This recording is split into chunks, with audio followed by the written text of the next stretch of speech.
I could write a book about my dad, a man who lived history, while most others just read history.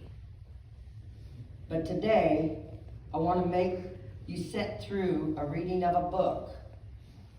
Although I might go off on the side story or two, and we'll probably get a little emotional up here, because I'm talking about a man who we all loved with our hearts.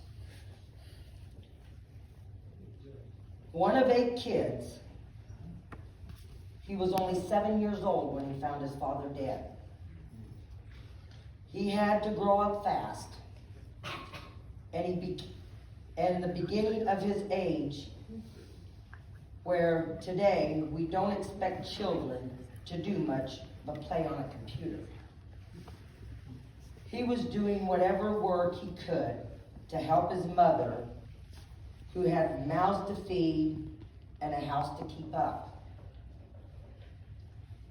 An old man gave him a goat and a wagon one time.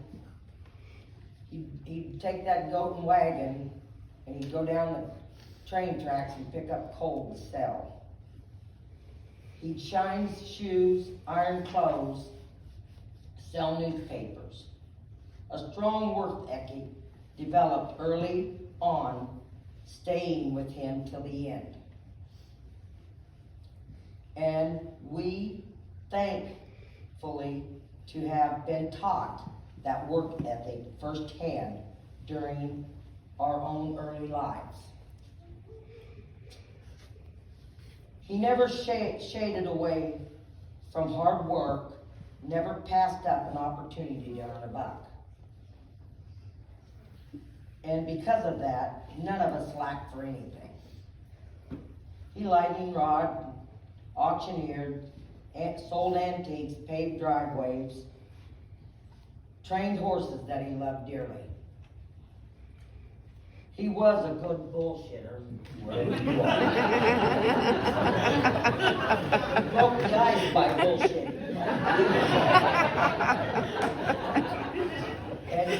and did a job at the hustle. He had 7 kids, 12 grandchildren. 12. And 17 great-grandchildren that he loved dearly all and would have done anything for any of us. And I know that by the bottom of my heart. And when we got home from school, we never knew what he was going to bring. I'm telling you. One day he had a trunk full of Western clothes with pantyhose. What was we going to do with these pantyhose? You know? It was amazing. He'd buy cars, trailer houses, whatever he think he could buy with the money and make money, that man could do it. One time, he bought 21 bucking ponies from the Little Britches Rodeo, auctioned them all off. This old goofy man caught one of them, put him in his camper trailer, the campers that set up on a truck, brand new camper. Stuck that pony in that camper. Down the road he went, and all we could hear was kicking and stomping, and that pony had to have tore that camper up by the time he got to the end of the driveway. I swear to God. Okay? Growing up, my dad couldn't hardly get away from me. I helped him blacktop, lightning rod, auctioneer. When he was auctioneering, I rode a pony around in a pen for people to bid on. I was pretty little back then and made that horse look pretty good.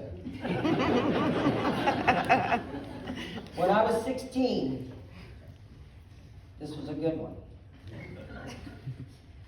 My dad was on his way to Chicago that fall with 6 head of horses. The old man backed out on him. Dad was going by himself. Well, I'd thrown a suitcase in the back of the truck. He didn't know it. We got the horses loaded and I jumped in the truck. He looked at me and said, "What are you going to do?" I said, "Well, if you think you're going to Chicago without me, you're crazy." He said, "Well, you got school to do." I said, "You know what, Dad? I've got all the education I need. I'm knowing what I'm doing in life, and I don't need no more of that." He said, "Well, your mom and sisters are going to kill us." I said, Dad, guess what? We won't be back till spring. It'll be over by then. And he said, you're right. And started the truck and took off. Well, by then, we didn't have cell phones then. We got to Des Moines, Iowa and gassed up. I stood there by the telephone when he called Mom to let her know I was with him. Oh, man, she was mad. But you know what? To be honest with you, I believe Mom was glad I was with you. She was okay with that. Okay? My dad lived with me and Steve most of his 80s, okay? He still was a hustler, oh boy. He got off in that pickup to garage sales. Oh boy.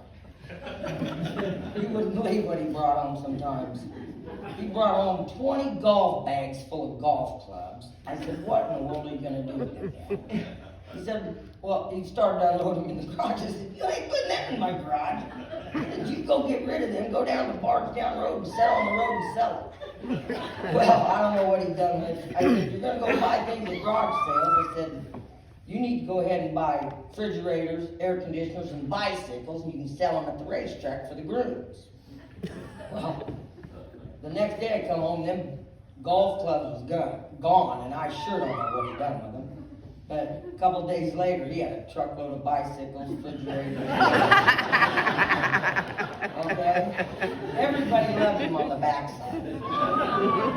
One day, I was at work. My dad's 86, probably 87 years old. Somebody said, your dad's here. I'm at Churchill Downs, working. I said, how in the world did that man find his way through Louisville, Kentucky, with the traffic it is, in that old truck with a Lotus junk? And by God, he found his way into Churchill Downs. He was pulled up to the pony barn. Everybody come running. He unloaded them bikes, sold that stuff. It didn't take him 20 minutes. Them grooms bought it all. He didn't make a lot of money, but he made people happy. My dad loved people, and people loved him. There wasn't he had no enemies at that track that I know of.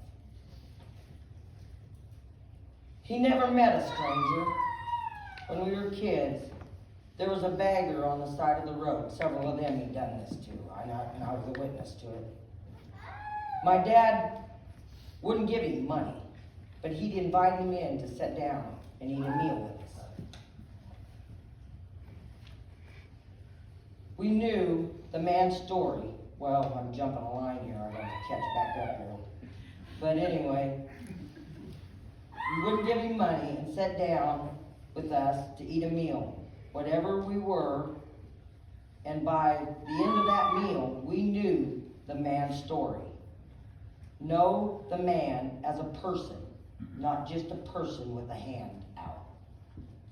My dad was a giver. He was never a taker. He would give his shirt off his back to help somebody.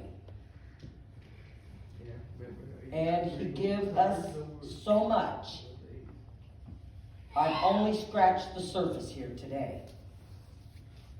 He raised 7 kids and was a father to many. And he loved us all dearly. Even though I don't have to really say it, because we all know I was his favorite. Dad,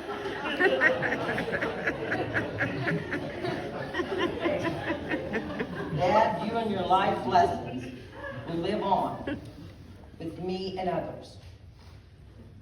It comforts us to know you're with Mom, Charlie,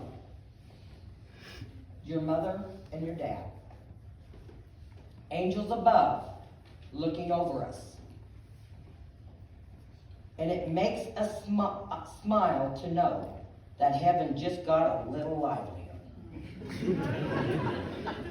Give Mom, Charlie, a big hug and a kiss. We'll see you again. We love you all, and we'll always miss you, and I'll be talking to you.